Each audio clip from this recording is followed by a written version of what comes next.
Top 3 reasons you want to upgrade to the Maximo Application Suite 9 today.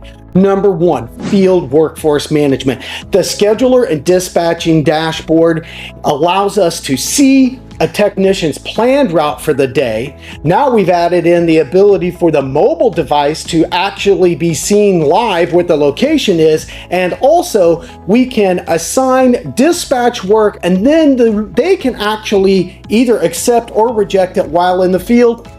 This is incredible. Game changer for Maximo.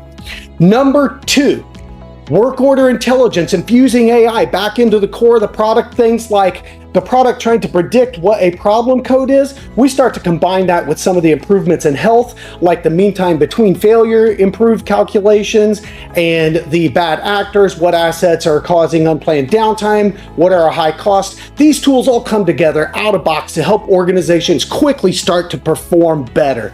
Huge game changer. And then number 3, the new inspection forms application on the new mobile platform is huge. We call them inspection forms, or at least IBM does. It could be a safety form, it could be a quality form, and they have logic trees behind them, decision trees, incredible power. Could be a line operator form, can do a lot with it. So 3 huge improvements in the platform. Love to hear your thoughts, comments below. Let's figure out what it takes to get you moving toward the Application Suite 9.